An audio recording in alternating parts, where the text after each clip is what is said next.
Olá, pessoal, seja bem-vindo a mais um Hotel Trends. Hoje a gente tá aqui com...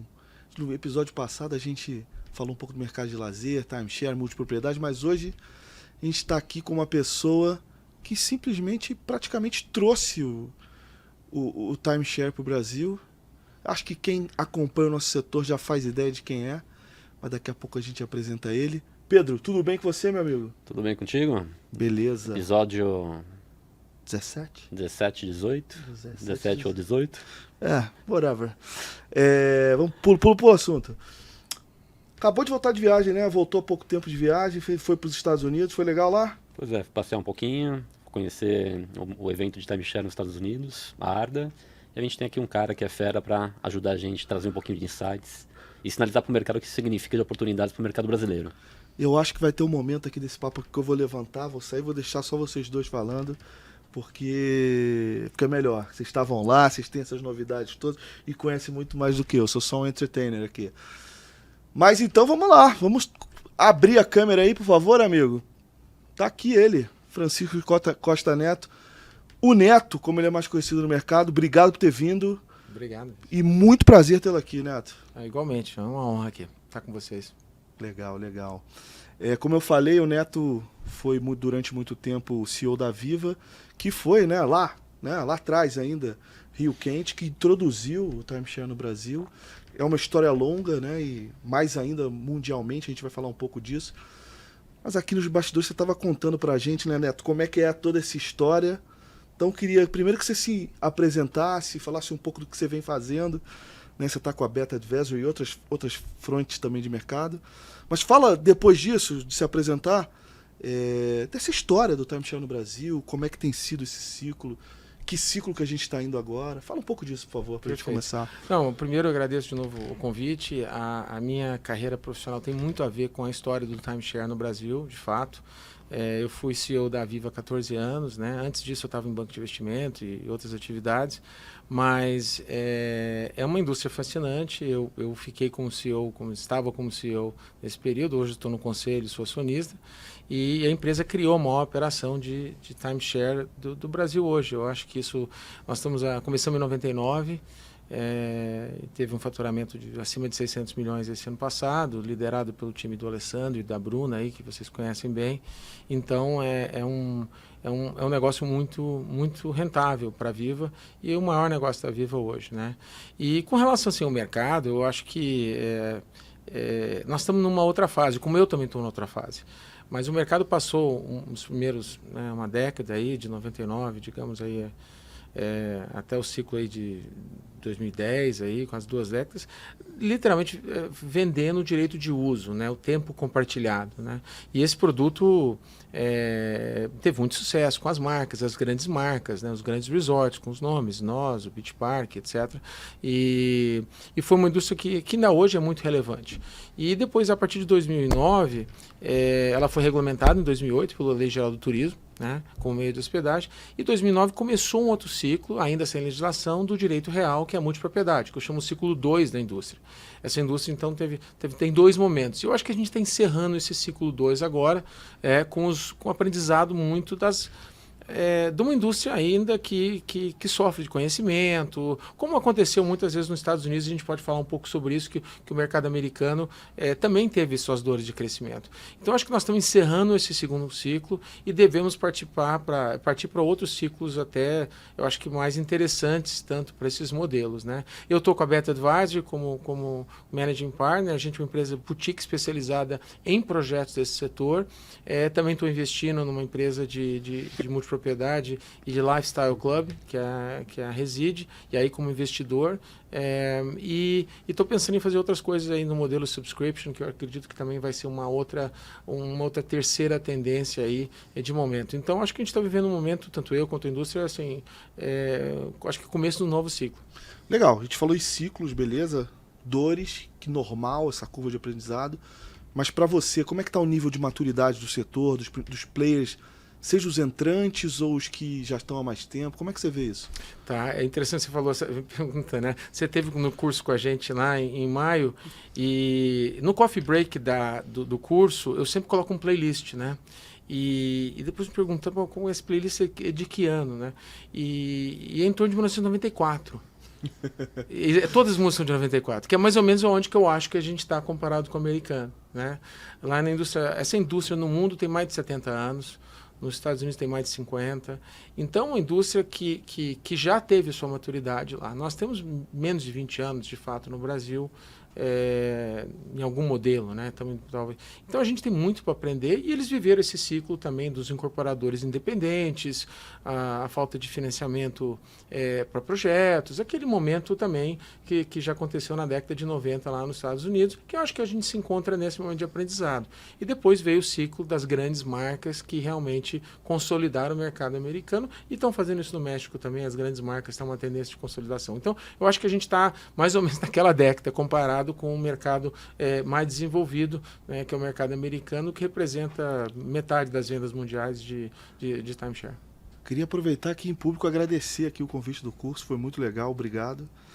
É isso, né? Interessante, os Estados Unidos é a meca do timeshare, é onde gira todo o mercado, os principais players são dali.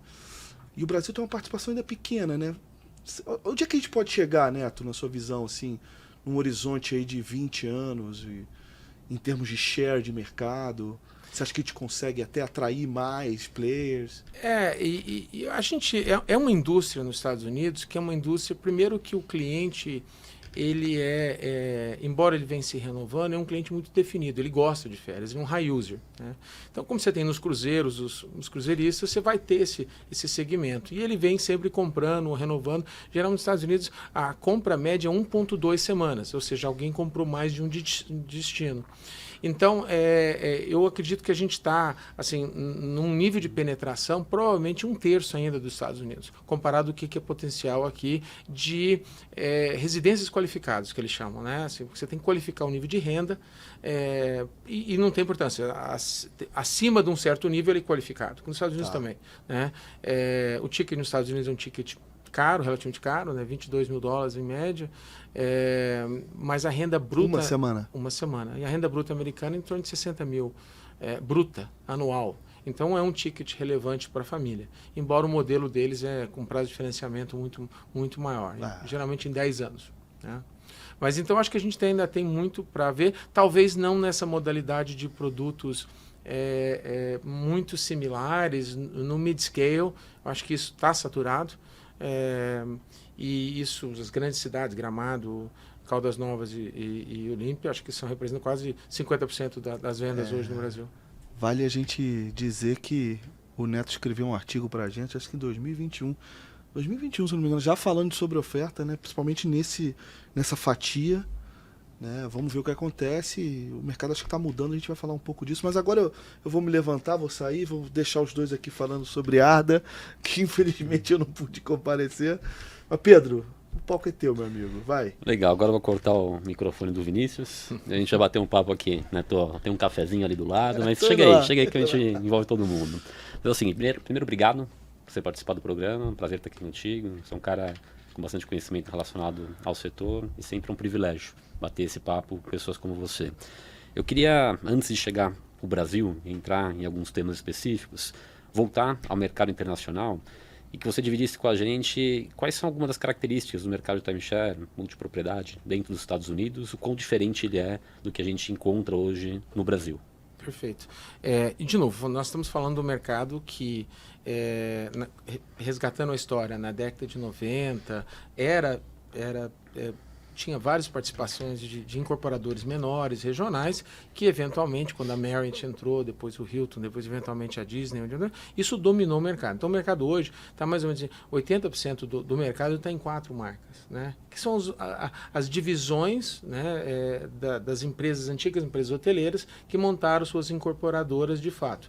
Então essas empresas no mercado de capitais eram todas juntas pré-2008. 2008 tudo era junto, hotéis, franquias de hotéis, junto com esse modelo, essa incorporadora, né, de timeshare. Então, em 2008, por causa da crise americana, fizeram um spin-off e essas empresas hoje estão listadas separadamente, um business separado, para o investidor entender claramente o que ele está investindo. Mas né? desculpa interromper, eles incorporam então mesmo? Sim, o ato de incorporação é o mesmo, né? Agora, nos Estados Unidos é um mercado que o mercado de direito de uso é 25%, né? E ele é muito mais regulamentado, né? 75% de direito real. Você fala assim, mas por que isso? Bom, porque já em 86 eles começaram a regulamentar o Timeshare Act da Flórida, que começou a dar o tom para os outros estados regulamentarem a indústria, porque a indústria estava se perdendo, né, sem regulamentação, que é muito normal.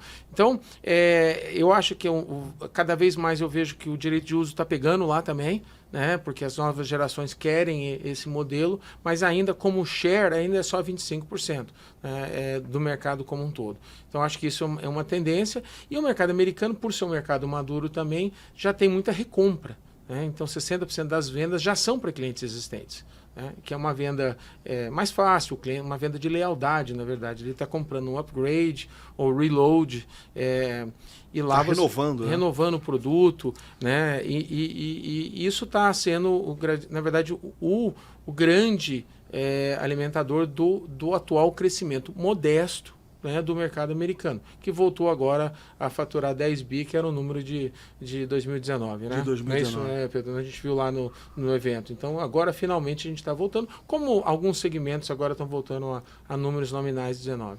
A gente olha para fora do Brasil, vê um mercado de 10 bi, que é em linha com o que performava no pré-pandemia. Mas vê corrigido de inflação, não? A inflação nos Estados Unidos, historicamente, ela é baixa. pequena. Mas Esse valor não é corrigido, nominal, mas né? tirando esse último ano, que deu uma estilingada, no final das contas, a gente está falando de inflações que são baixas nos Estados Unidos, historicamente. Não, sem dúvida. Então, o valor ele é muito parecido com o que a gente performava antes. A gente tem grandes operadores com marcas internacionais relacionadas ao negócio. Você mencionou também um acesso ao mercado de capital, que ele é robusto e ele traz uma perspectiva de venda a financiamento em médio, longo prazo. Eu acho que o último ponto que eu queria tocar um pouquinho sobre o mercado norte-americano, quanto que isso é aplicável ou não ao Brasil, é em relação às práticas de vendas em si, a estratégia. A gente até teve a oportunidade de conhecer algumas salas, e entre essas salas de venda, um pouco mais de uso de tecnologia na ponta final para fazer as vendas das cotas. Queria que você falasse um pouquinho sobre isso. Perfeito. Como é que eles estão e quanto que isso pode ser aplicável ou não ao Brasil. Perfeito. Mas só quero voltar um ponto, só na questão do momento que a gente está vivendo, que eu acho que é o que todo mundo vai viver, né? A crise de 2008 foi muito séria nesse segmento, mas muito séria nos Estados Unidos. Foi uma crise imobiliária no fim da linha. Então, esse setor era o high yield do high yield. Eles sofreram muito, né? As demissões foram em massa. E mesmo assim ele se recuperou. Porque o mercado de capitais entendeu que, a medida de um custo do dinheiro, é viável financiar essas grandes companhias. Mas nota o que eu comentei aqui, grandes companhias. Né? Que já começaram naquela época a consolidar o mercado. Hoje está muito mais consolidado. Então, acho que é uma diferença grande do que a gente está passando no momento do Brasil hoje, né? E por isso que eu acredito que o mercado de capitais vai voltar para a multipropriedade depois que a gente organizar a casa e as empresas consolidarem. Sobre prática de vendas, eu não acho que os Estados Unidos está tão evoluído como deveria estar. Tá? Eu vou ser... Primeiro, é altamente regulamentado o processo de venda. Né? Até o juro. Né? O juro americano, pré-Covid, era 17%, no financiamento de 10 anos. Então, ele dá a entrada e financia. Então, vira uma prestação pequena, mas ela se acumula. A lei é esse loteamento. Então, com a lei da usura nos Estados Unidos, a maioria dos estados é 18%, né, exceto cartão de crédito, isso vai ficar muito difícil para eles financiarem, porque o custo do dinheiro para eles subiu, né, e eles estão repassando ao consumidor basicamente a mesma taxa. Então, eu acho que a prática de vendas é muito mais regulamentada. E ela é pouco tecnológica ainda, pela capacidade que a indústria. Ela, de novo, as grandes marcas viraram empresas com 200 resorts, 180 resorts. Então, para movimentar a máquina, é muito difícil. E hoje, por exemplo, uma tendência que deveria estar mais enraizada é o IPS, o Interactive Presentation Systems. Tem 2 empresas no mundo que fazem só isso. Só 2. Mas é o quê? Realidade aumentada? É o quê? Não, é simplesmente você trazer seu processo de venda por uma interação né, com o cliente, touch, mas já com a calculadora que você faz análise do custo de férias para ele, tudo já montado no sistema. E o que está acontecendo que é, por exemplo, o Hilton Grand Vacation já fez o seu, eventualmente as outras vão fazer o seu. Mas esse é um processo que garantiria o processo de venda, a gente sempre vai precisar da estrela que é o vendedor, mas garantiria mais a conformidade da venda, ou seja, não tem financiamento, não tem investimento, desculpa, no IPS. Eu acho que nós estamos... esses incorporadores que estão vendendo investimento e indo contra a legislação atual é um absurdo. Num processo de venda, às vezes, você não tem. Então, eu acho que a tecnologia já existe, deveria ser mais bem implantada no mercado americano. Essa tecnologia em relação ao Brasil, ela pode ser aplicada de uma maneira relativamente simples? Te pergunto isso porque no negócio de hospitalidade como um todo, escala é algo relevante. Quando você comenta que o mercado norte-americano tem 4 players que centralizam uma boa parte do mercado, no Brasil são 180 projetos pelo último estudo do Caio. Desses 180 projetos, eu talvez arriscaria que tenha mais de 100 players envolvidos no mercado. Então, é muito mais pulverizado. Como é que a gente traz esses investimentos em tecnologias para o mercado que ele é fragmentado como é o brasileiro? Então, eu acho que é o dilema que o americano está vivendo agora. Então, ou a corporation mesmo, que tem esses 80% do market share, uma delas toma uma decisão e ela tem 150 salas para implantar essa estrutura e mudar todo o processo de venda. Mudar não, lidar com essa mudança radical, que num mês que cada companhia dessa vende 2 bi e meio. Então, qualquer mês ali que você deixar de vender para uma nova ferramenta, você pode gerar uma queda. Então, elas ficam demorando para implantar a tecnologia, os independentes não têm escala lá para acompanhar. Eu acho que o Brasil e o acesso à tecnologia ficou mais barato, então a gente pode realmente dar um salto, não precisa ser tão grande, mas qualquer player médio grande desse setor que queira, ser no timeshare ou multipropriedade, criar seu IPS, a ASP é viável, é totalmente viável. Né? É traduzir as ferramentas do que a gente tem hoje, das melhores práticas da venda, numa plataforma digital mais friendly para o cliente, e isso gera mais confiança também. Lá na ponta vai reduzir distrato e etc. O cara vai saber o que está comprando efetivamente, né? Até esse ponto sobre distrato ou cancelamento, eu queria ouvir um pouquinho da sua visão, que você esteve em momentos diferentes ao longo da sua trajetória profissional. Há um tempo atrás estava com a barriga no fogão, pilotando a principal estrutura de timeshare do país, e hoje você está do outro lado, ajudando como advisor. Alguns projetos são projetos relevantes, além de investidor. Então, você conhece o mercado em diferentes pontas. Quando a gente traz um zoom out sobre os grandes indicadores no Brasil, a gente tem taxas de cancelamento e inadimplência que, em comparação com o mercado norte-americano, chega a ser bastante mais expressiva. Parte disso pode vir pela maturidade do mercado, parte disso pode vir pela própria situação econômica, que é diferente das duas regiões. A minha pergunta é, a gente tem gordura para buscar indicadores melhores, entendendo qual que é a realidade macroeconômica brasileira, apenas mexendo pecinhas em relação ao processo de vendas, processo de pós-vendas e trazendo uma governança melhor para o negócio? Uau, essa é uma pergunta. Não, eu acho que...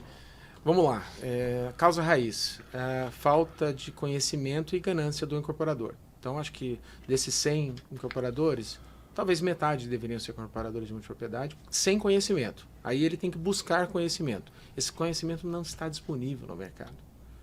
Ele não tem para onde ir. Ele tem que buscar um consultor americano ou contratar a minha firma, que eu vou pegar 2 ou 3 clientes por ano e não vão ser o resto dos 100. Então, realmente ele está... É um estrutural. E esse conhecimento vai dizer para ele que existe uma correlação direta entre qualificação de cliente, né, E o crédito de score de taxa de rescisão, é óbvio, quanto o cliente mais qualificado, ele vai ter esse ticket, é um ticket menos relevante para ele. Então, ele vai pensar nisso na hora de qualificar o cliente. E ele vai criar incentivos para darem a credibilidade necessária durante essa jornada para o cliente. Então, você vê lá, por exemplo, nós vimos lá, de novo, eu acho que a empresa do ano para mim é o Hilton Grand Vacation, falei isso para várias pessoas, eu acho que eles estão um pouco mais avançados em várias coisas. E, por exemplo, vendas de eventos. Eles criam eventos, são tours, né? Você convida hoje clientes existentes, mas futuramente clientes novos, para num evento, um NASCAR, um vinho e tal, você cria isso e traz eles para uma venda. E essa venda é muito mais sustentável. Ela tem. Então o Brasil não aprendeu a fazer isso direito. Não é que, por exemplo, a Viva eu sei que faz, ela aluga um hotel aqui em São Paulo, convida 12 casais para vender o produto em casa, vende 1,5 milhão no final de semana, ok. Mas isso é pouco ainda comparado ao que é possível. Né? Então eu acho que a gente está ainda engatinhando, de certa forma, nesse processo. Vou botar a teoria pessoal aqui, tá? A gente tem uma oferta grande, mid-scale, como a gente falou, né? E que pega uma fatia específica da população. E, minha teoria, mais uma vez, eu acho que tem uma relação também com a condição dessas pessoas. Elas estão com menos renda, o desemprego está alto no país, tem inflação corroendo, e o cara talvez esteja destratando porque não está mais cabendo no bolso dele. Não sei, eu acho que a gente tem poucos dados sobre o setor. Se a gente pudesse olhar melhor ali como é que está a performance por fatia de renda ali nos distratos, poderia ter um cenário melhor em relação a isso. Não, com certeza. Eu acho que a minha teoria é essa. Posso estar muito maluco aqui, mas como a gente tem uma oferta maior numa fatia específica de renda das pessoas, pode ter relação com isso também, né? Na minha época como gestor, né, da Viva, os nossos produtos mais caros, hoje eu imagino que deve ser 20 mil, estou distante da operação, mas eu acho que o ticket mínimo é 20 mil para um ticket de quase 500 mil reais. Os tickets acima de 300 mil, o distrato de fato é 1%. É o que eu ia falar. Existe uma correlação direta. E o prazo de pagamento é 22 meses. Ou seja, ele paga mais, ele paga num período que obviamente aperta, né? E mesmo assim o distrato é menor. Então eu acho que porque tem renda sobrando. Então o caminho não é fazer o que a gente está fazendo hoje. O caminho é novos produtos, novas visões, nichados, seja o high-end, o alto padrão, eu estou investindo nesse segmento e acredito muito nele. E nichos, como já está acontecendo, o Surfland é um certo nicho, né? O Beyond aqui está criando um Lifestyle Club aqui em São Paulo, vendendo títulos a 800 mil reais, né? Mas não é timeshare, mas é um shared ownership também. Você está dividindo aquele espaço, né? E está comprando um título. Então, esse segmento é muito mais amplo do que simplesmente só hospitalidade. Ele pode ter uma hospitalidade, muitas vezes a maior parte tem, mas ele pode ser mais amplo. E eu acredito muito que o Brasil vai nichar. Nós não temos grandes nichos como o mercado americano, como o golfe. Né?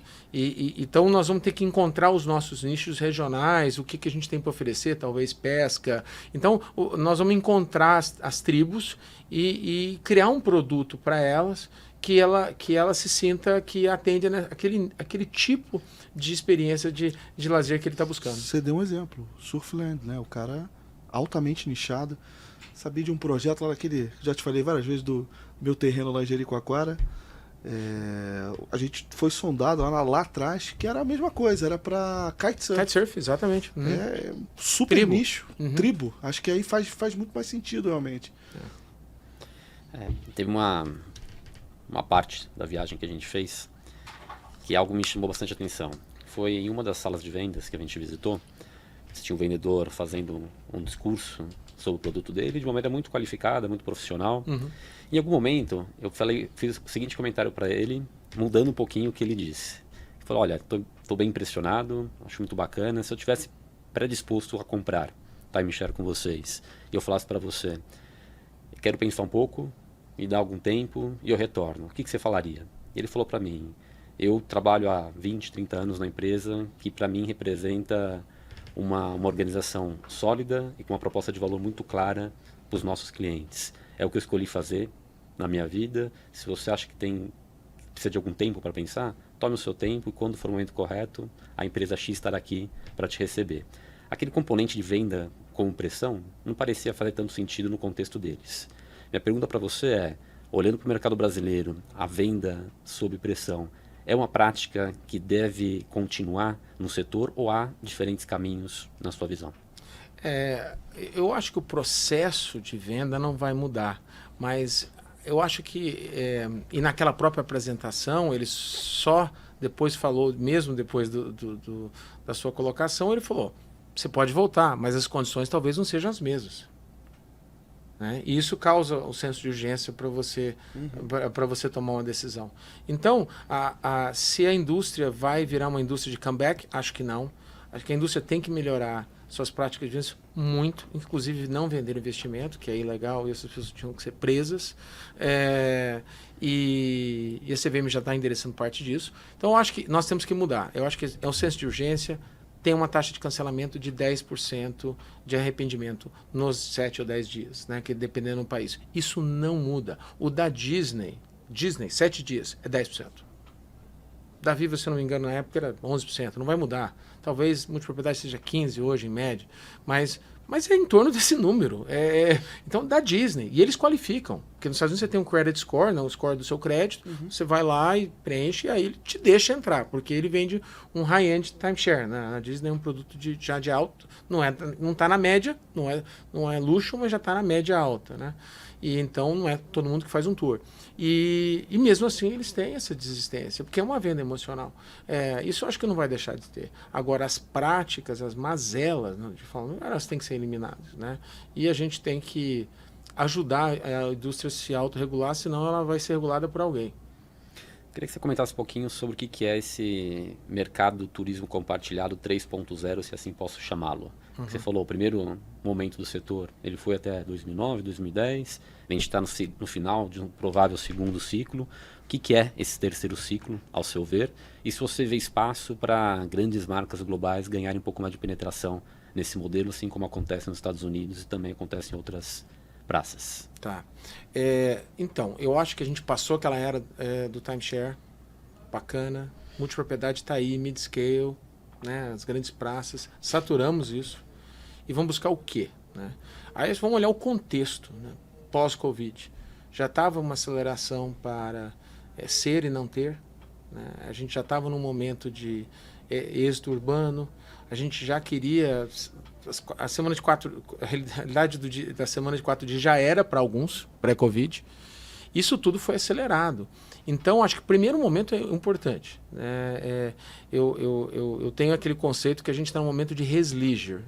Escrevi um artigo sobre isso, porque eu acredito muito que nós não estamos... Aquele bleisure, que é business and leisure, a gente, né, no nosso setor é bem conhecido. Acho que o nosso real estate de lazer já virou o real estate principal, e o nosso principal já tem tanto lazer que também já virou de lazer, a gente não sabe mais. Né? Então, acho que o momento é propício. Eu acho que os produtos vão caminhar para alto padrão, vão caminhar para algum tipo de nicho e lifestyle clubs, que necessariamente a escritura em si vai representar muito pouco, mas sim a comunidade que ele pertence representa muito mais. Então, você cita um exemplo do kitesurf. Eu desafio você ver que se é só kitesurf. Eu conheço lá o Rancho do Peixe lá e vi. Aquilo é uma comunidade. Sim, sim. Por acaso tem um esporte. Mas você vê que as pessoas ali trabalham, se conectam, até trabalham de lá, né? Porque é uma comunidade. Então, acho que nós estamos num momento da palavra comunidade. Isso é tão longe do que onde o mercado está hoje. Isso me preocupa. Porque você olha hoje, nós estamos falando do incorporador mal entregando o que ele comprometeu no documento de incorporação. Era uma piscina, eu estou fazendo meia piscina. Não, você está incorporando errado. Isso não é. Aí tem um incorporador que consegui evoluir, entreguei. Vou tentar prestar um bom serviço. O hotel funcionar, com os administradores ainda. Ok, aí já nivelou por alguns, né? Agora você está falando de loyalty. Mas não é só loyalty, é comunidade. Então nós estamos assim, tá aqui. Mas não quer dizer que, e eu acredito muito nisso, não só acredito, mas estou investindo, que você sabendo para onde as coisas estão indo, simplesmente pode chegar lá, porque a barreira de entrada é muito baixa. é conhecimento nesse setor. É só isso, assim, é conhecimento. Esse setor pode gerar um capital de venda muito rápido para qualquer empreendedor, contanto que ele tenha o conhecimento. Essa sofisticação do negócio, até buscando um ticket alto, um ticket potencial um pouco mais alto, de alguma maneira pode reduzir o tamanho do mercado brasileiro? Eu te pergunto isso porque na hospitalidade, em relação à pirâmide, a gente tem uma base econômica mid-market que é gigantesca. Uhum. A cada 20 hotéis que são estruturados no país, 19, talvez 18, são de empreendimentos econômicos mid-market, pelo menos historicamente. O topo da pirâmide ele é curto. Quando a gente entra para esse momento que tanto o timeshare como a multipropriedade tem uma certa sofisticação, você acredita o que acontece com essa base que hoje é uma base ampla? Primeiro, o Brasil vai ter, dos 180 projetos que estão no relatório do Caio desse ano, talvez não todos sobrevivam, mas no mínimo mais 100 resorts, comparando com a Associação de Resorts, onde eu sou conselheiro, que tem 55. Querendo ou não, são resorts. O mercado já cresceu. Quantas marcas de luxo nós temos nacionais para hotelaria de luxo ou premium? Muito poucas. Muito. E o modelo de negócio é muito limitado, mas extremamente limitado. Não vai crescer nunca. Só se alguém quiser queimar capital. Mas, de fato, pela rentabilidade, você fazer outro destino e tudo mais, demora décadas. Esse modelo, junto com a hotelaria de luxo, pode ser acoplado e acelerar esse crescimento. Porque ele vai entrar, de novo, num nicho. Então, acho que o número de projetos vai ser reduzido, mas tem um espaço gigante. Deveria ter no Brasil, no mínimo, desses, digamos que 180 não deveria ser 180, que seja 100, no mínimo 20 projetos já num outro padrão no Brasil. Tem alguns. Não estou dizendo que Rio Grande do Sul está tentando. Eu tenho Campinas, que o próprio Em Casa é um sucesso, já vendeu metade do seu inventário. A gente pode considerar o Hard Rock, não diria que é mid-scale também, né? Para mid-scale, mas eu acho que me preocupa o volume de inventário. Sim. Né? E nesses produtos são inventários de 100, 150.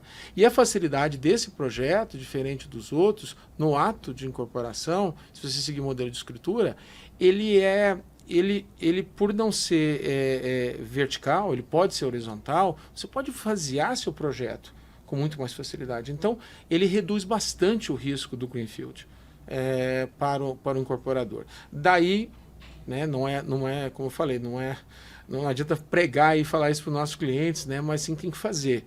E eu não só estou pregando, mas eu acredito, porque, olha só, o mercado de alto padrão, a inadimplência é melhor, a rescisão é melhor, o risco de faseamento é menor, o cliente é menos suscetível a recessões e tal. O custo do metro quadrado não é tão mais caro para construir. Por que não entrar nesse segmento? Eu queria te colocar uma questão aí, uma pulguinha aí. A sua análise, para mim, é perfeita, mas esse cara tá disposto a compartilhar?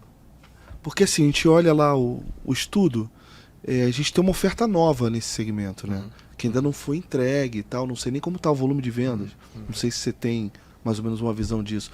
Mas esse perfil de público, tudo bem, tem o Em Casa lá, que é um case, mas será que esse perfil tá realmente disposto a compartilhar?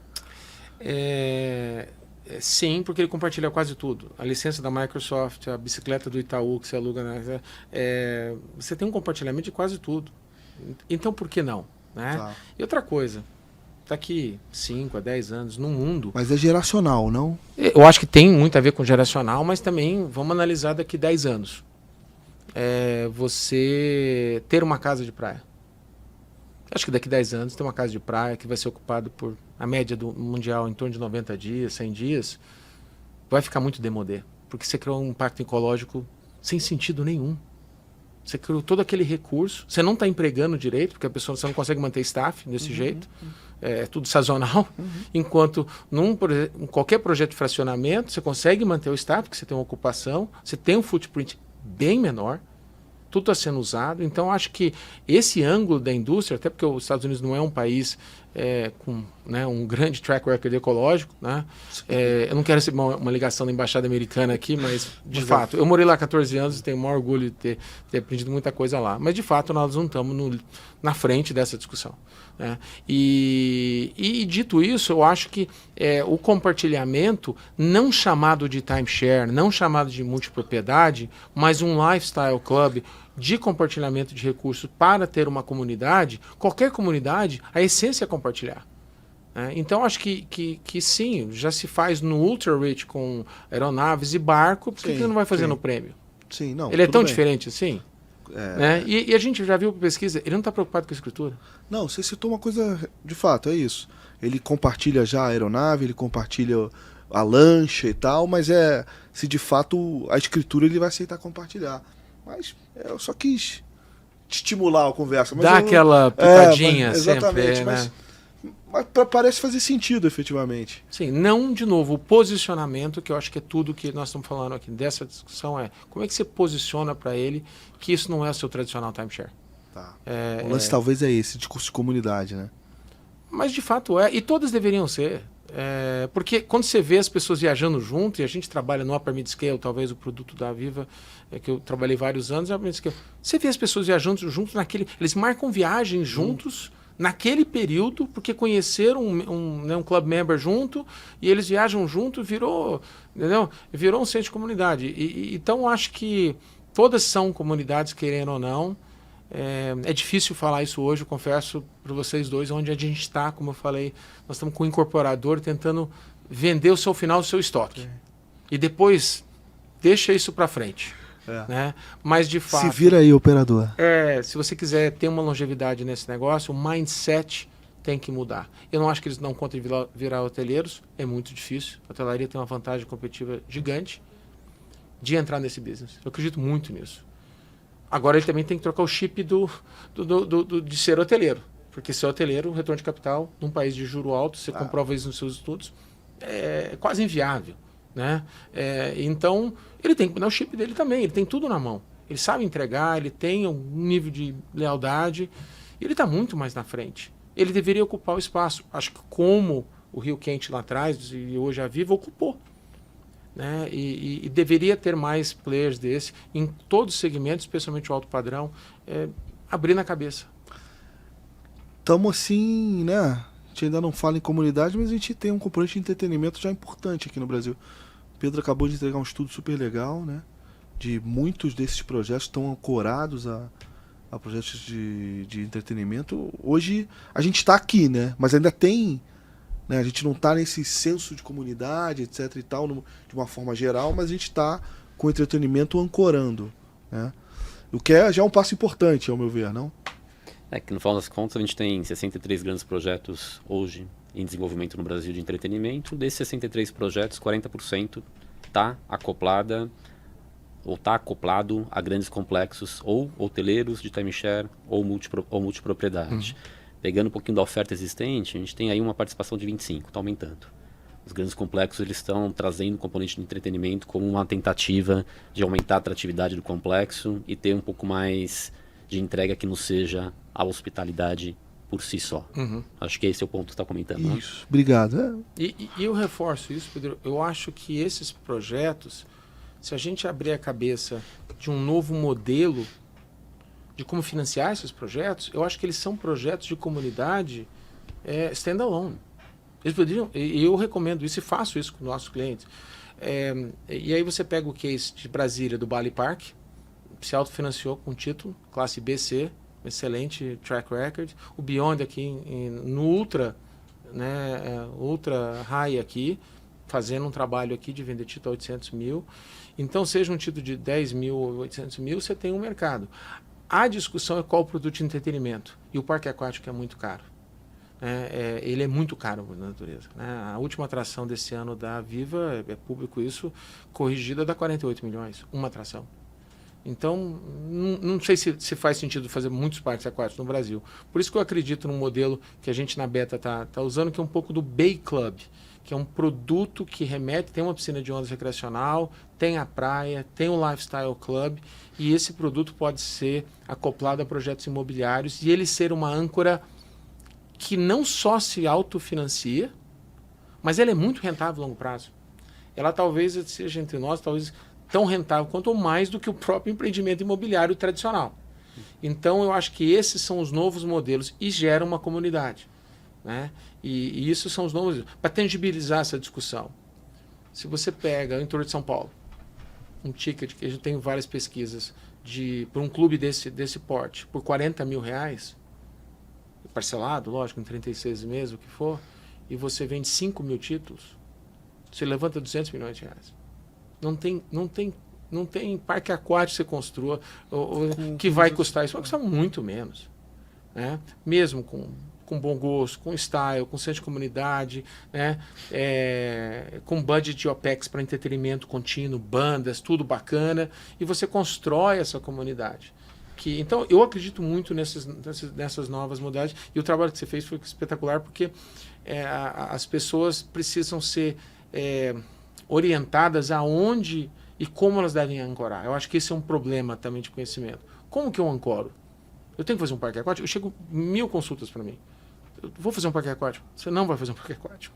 Né? Eu talvez não consiga trabalhar com você por questões que o projeto talvez não tenha a escala, mas eu vou te recomendar aqui, você não vai fazer um parque aquático, porque é para poucos. Então acho que a ancoragem no Brasil precisa ser aprimorada. Durante a sua fala, em diversos momentos você comentou sobre funding, falando sobre acesso a capital, possibilidade de você vender títulos como uma estratégia de antecipação de recursos. Nessa realidade, como é que a gente viabiliza esses novos projetos que tem aqui no pipeline e que outras alternativas a gente teria para trazer dinheiro para viabilizar outros complexos no nosso país? Tá. Essa pergunta tá boa, hein? E eu vou trazer um exemplo que eu, por acaso, tive oportunidade de conhecer o chairman e um dos maiores acionistas, tem 2 ou 3% da Wyndham, na época que era junta, né? O Steve Holmes, que teve inclusive no Rio Quente, nos visitando e tal. E eu falei, como é que o mercado não entende o timeshare? Entendeu?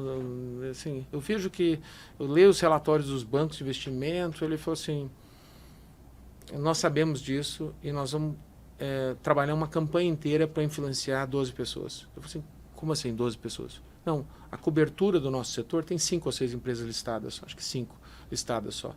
Só 12 analistas cobrem esse setor em Wall Street.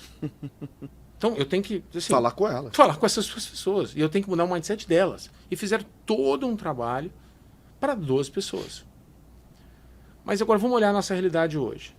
Eu tenho 2 sócios na Reside, que é a empresa de lifestyle club que a gente está formando.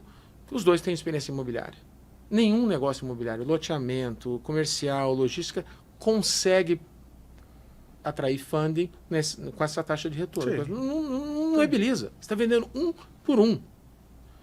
Não adianta. Esse negócio é difícil. O negócio é capital intensivo. Num VGV, né, na cidade de São Paulo, você vai erguer um prédio comercial, residencial, 25% vai para o terreno, 25% vai para o produto.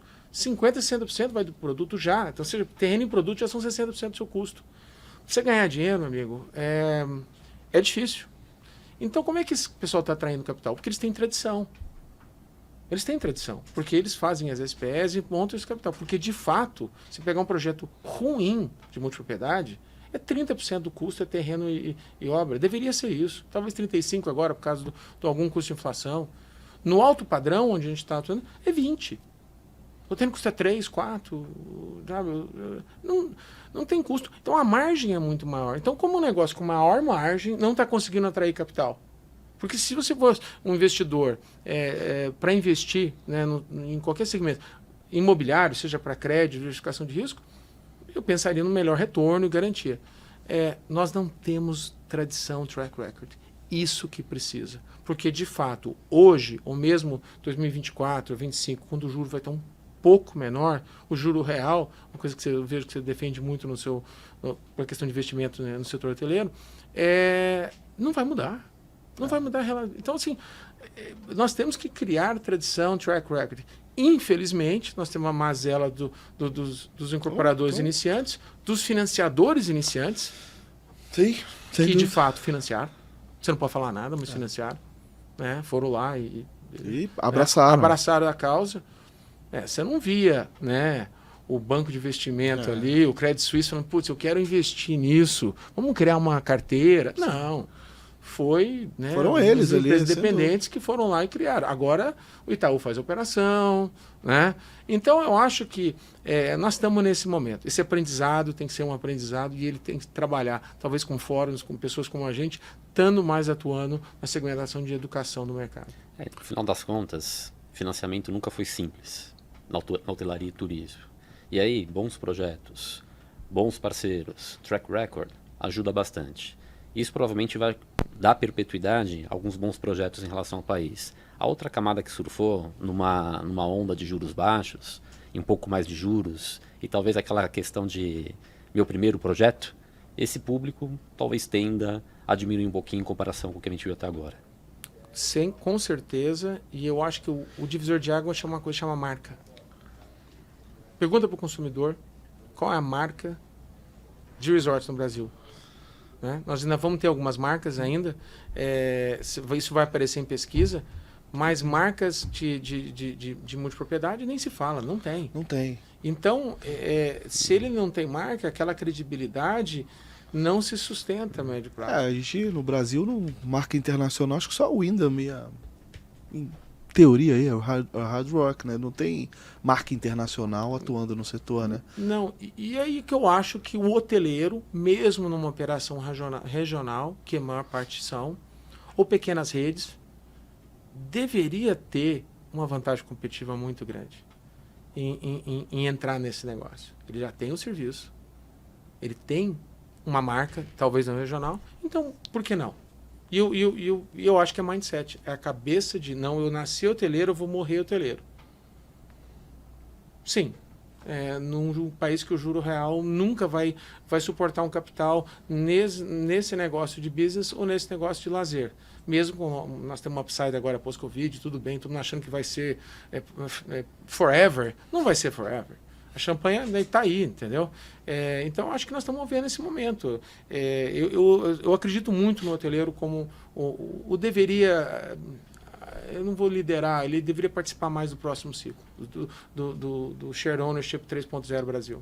Mas, desculpa interromper, mas participar como, na sua visão?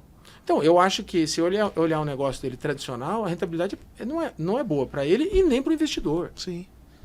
Né? Então, ele deveria buscar um modelo híbrido, onde ele pode ter a hotelaria tradicional e ele tem um componente de real estate. Isso que eu ia te falar, investir em tijolo. Então. Em Nova York, você não faz um prédio se não for 70%, 80% residencial. E aí você faz, por acaso, uns andares de hotéis. É assim que a hotelaria de luxo, pelo menos de alto padrão em Nova York, vocês conhecem mais que eu.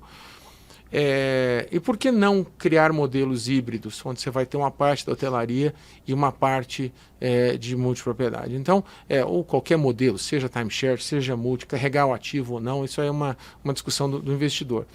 Diminui o risco. Ele já está carregando o hotel, por que ele não pode carregar o ativo, rentabilizando mais o ativo? Então, vamos no caso da Viva. O prazo médio é 8 anos, tipo de 5 a 15 anos. Estou falando do timeshare tradicional. Em média, e você vende de novo. Você ainda é dono do prédio. Então, assim, por que eles não conseguem fazer isso nas escalas? Então, eu acho que o timeshare vai voltar de moda, o direito de uso vai voltar. Eu acho que tem tendências para voltar. Acho que deveria ter mais marcas regionais envolvidas no setor e eu acho que elas poderiam se beneficiar aí, com um pouco de conhecimento, uma alavancagem muito boa. Eu vou simplificar e vou dividir em 2 grupos algumas propriedades hoje em operação no país. Um do lado da incorporação, que está mais concentrada na venda de multipropriedade, e o outro do lado dos proprietários de resorts, que estão mais concentrados no modelo de timeshare. Você hoje, caso estivesse na cadeira de uma rede hoteleira ou de um resort independente, para onde você tenderia a migrar a sua estratégia? Para o lado da multipropriedade ou para o lado do timeshare? O que você acha que faz mais sentido para proprietários de resorts no país? Bem, eu estou aprendendo a ser advisor, né? Então a primeira resposta que eu sempre aprendi a falar é depende, né? Se sua marca tem uma relevância regional e você consegue vender timeshare, algum modelo de direito de uso, eu iria para o direito de uso. Você fala assim, mas quais as diferenças? tem inúmeras. Eu até escrevi um artigo na época no livro da DIT sobre isso, diferenças e tal. E tem muito a ver com a parte tributária, né? Mas com a possibilidade de diferimento da receita do timeshare, não anula. A diferença ainda existe do multipropriedade e tal. Mas ela não é tão grande. E eu acho que você dá para conviver com esse modelo. Há exemplo também que a Viva mesmo tem projeto, tem timeshare, logicamente, tem hotelaria, e ela vai se ingressar com multipropriedade. Ela vai ter a cesta completa de produtos numa situação específica que ela acha que naquele número de unidades, uma dos nossos sites, faz sentido. Então, eu acho que dá para...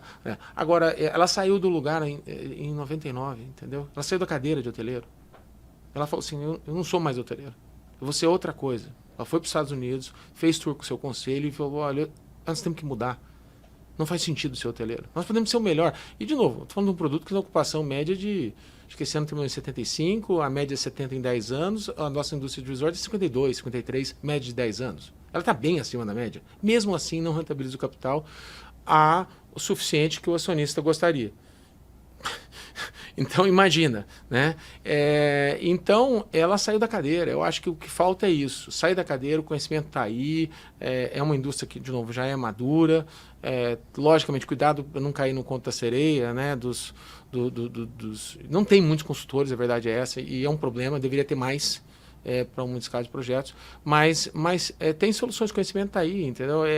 Mesmo a gente viu o nosso curso lá em maio, assim, muita gente nova querendo entrar no setor, buscando o mínimo de conhecimento. Eu acho que, de novo, eu sou bullish, eu acredito no hoteleiro que não quer ser mais somente hoteleiro. É isso que eu acredito. Acho que esses caras estão com uma puta oportunidade de mudar o jogo. Tendo área, né? Pode ir ali... Converte. Exato. Você está com a ocupação 100%? Isso, exato. Você está com a ocupação 100%? Você me fala se você está. Assim, eu não estou. Né? E outra coisa, desculpa assim, mas é um ponto mal divulgado com relação à multipropriedade e timeshare, mas ele é o maior defensor de sua diária média. O maior defensor da diária média do seu hotel chama assim, esses clubes. Seja propriedade, direito de uso. Eles te dão a ocupação. Você tem que vender o excedente. É isso aí. É uma coisa você entrar no mês, Resort X, localizado em Goiás, com 60% de ocupação. Eu tenho que vender alguma coisa a mais, até nos últimos 30 dias. Mas é uma coisa a mais. Pode ser muito outra mais coisa, décadas atrás, ia começar com 20. É isso. Aí a coisa pega. Aí você vai olhar com o mercado de distribuição e você vai ter aquelas conversas e você vai ter aquela dependência. Então, só aí, se você olhar o incremento de diária média que isso te dá, é expressivo. E vamos lá.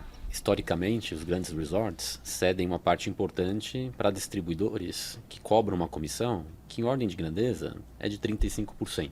Chega a 35%. Chega a 35%. E às vezes representa metade das vendas do complexo. E por que você não passa parte mais.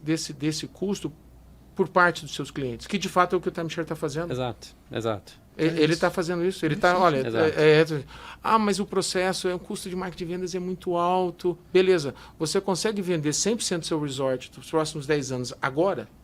Se você conseguir fazer isso, eu concordo com você, que eu acho que é um pouco alto. Mas caso você não venda, né, eu acho que é uma excelente opção. Um exemplo hipotético. Já tem um hotel ali, 200 quartos. Número mágico aqui que o Alessandro falou pra gente. Tem uma área excedente ainda para crescer e tal. O que você faria? Você falou, depende, né? Você já tem uma marca regional, você faria um timeshare e analisaria ali uma multipropriedade para expandir, como a Viva está fazendo? Não, com certeza. Você pode até ter um prédio com 2 modelos.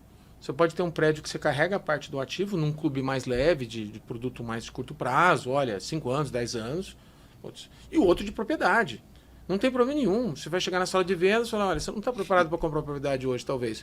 Mas você talvez gostaria de entrar no nosso clube por 5 anos? Você fala assim, bom, mas aí eu vou perder tanta venda de multipropriedade. Bom, se sua taxa de fechamento é 15%, você perdeu 85%.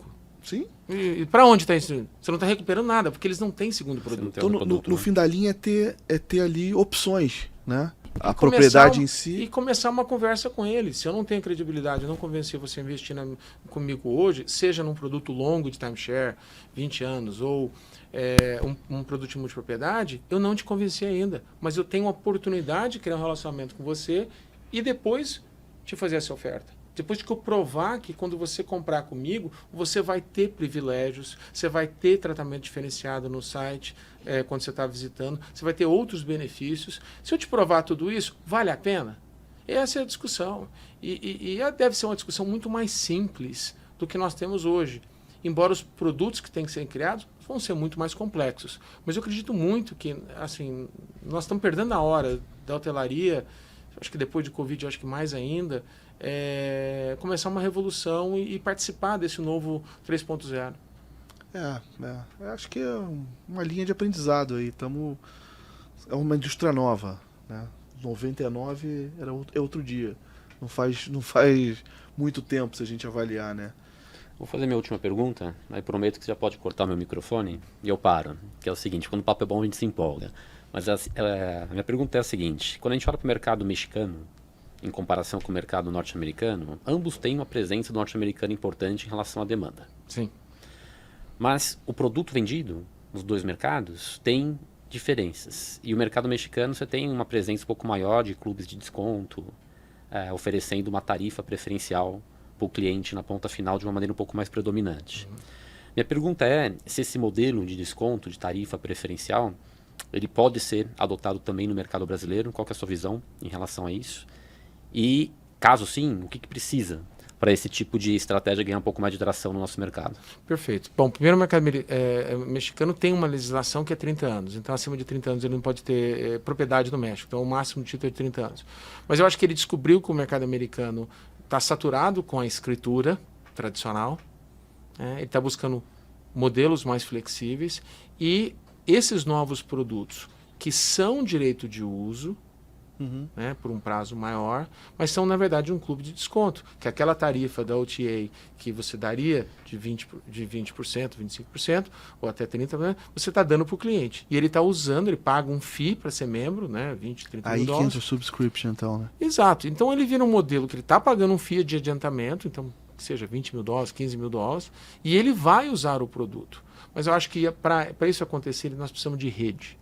Nós precisamos ter produtos, esse produto funcionar bem com rede. O que é rede? Acima de 4 é rede para mim, no setor de lazer. Nós temos que criar rede. Se criar rede, esse clube de desconto funcionaria muito bem, porque de fato você tá... E obviamente não é só dar o desconto, ele tem que ser tratado tradicionalmente. E esse hotel ainda vai existir, né? A AM Resorts, que foi comprada pela Hyatt, criou esse modelo e eu acho que é outro case de sucesso. Eles criaram um modelo que de fato, sobre administração, então eles arrendaram os resorts, né, como administradores por vários anos, e descobriram que precisam encher o resort. Então criaram esse produto inovador, né, que é um clube de desconto de fato. Legal. Bom, eu acho que estamos chegando ao fim aqui, então se você não tem mais perguntas, eu não tenho o que perguntar mais, Peter. Ô, Pedro. Peter? Tu tá falando Peter aqui. Pedro, Peter. Ele tá mais novo que o Peter, né? É quase igual.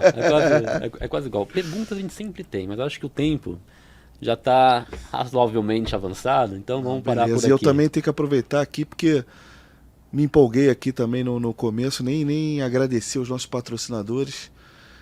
Queria fazer um agradecimento então a Let's Book, parceiro que você conhece bem, nossos grandes amigos lá do Sul, também a TOTUS, R1. Rafa, obrigado aí por nos emprestar aqui, tá até aparecendo ali na televisão, por nos emprestar esse espaço aqui. A TOTUS e a Casa Flora também, super parceira nos nossos eventos. Neto, obrigado. Tem alguma mensagem final, algum agradecimento? E é isso, pra gente terminar aqui também. Acho que a gente tem que agradecer às pessoas que estão fazendo essa indústria funcionar hoje.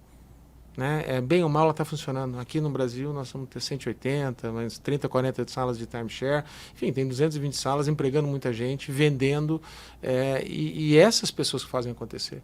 Então, se a gente, de novo, também dentro do quebra-cabeça, não olhar para as pessoas dessa indústria, nós não vamos ter muito resultado. Então, não adianta só conhecimento, é importante, mas o seu time é ou não é seu time? Essa que é a pergunta que eu faria. E esse eu acho que é o maior desafio que as empresas vão ter. Né? Aquela pergunta clássica, né? Você está na mesa e você está vendo a apresentação e você fala assim, você contrataria essa pessoa de novo? A gente tem que fazer essa pergunta. E eu acho que a maior parte dessas pessoas talvez repensariam. Nós precisamos de renovar essa indústria, mais talento, e essas pessoas fazem a diferença. Nós temos que estar aqui esperando que eles vejam esse podcast, que vocês estão ampliando, né, o leque. Essa é a ideia, obrigado. Né, para a gente difundir essa nova indústria que precisa ser criada a partir de agora. Legal, obrigado, prazerzaço, dividir aqui a mesa com você. Vamos lá, vamos que vamos, próximo, né? Um abraço a todos. Queria agradecer mais uma vez. A gente volta no mês que vem com mais um conteúdo. Vamos seguir no lazer, já vou até adiantar um pouco aqui, vamos seguir no lazer. A gente está numa pegada de lazer, mas o setor está crescendo, está puxando a retomada. Então por isso que a gente está focando nesse. Queria também confirmar que em agosto a gente vai aproveitar e falar aqui, eu e Pedro fazemos juntos também, o Hotel Trends Budget, um evento sobre que nossa ideia com ele é subsidiar os hoteleiros aí, preparar o orçamento para 2024. O evento vai ser em agosto, já estamos com a programação super legal, né, Pedro? Sim, sim. Confirmando os convidados, em breve a gente traz mais novidades para vocês. Falar um pouquinho sobre receita e também sobre eficiência operacional. Exatamente. Boa, cara, ter um assessor desse, que um sócio desse é muito bom. Sempre complementa. Então é isso, pessoal. Até a próxima, até o mês que vem. Muito obrigado.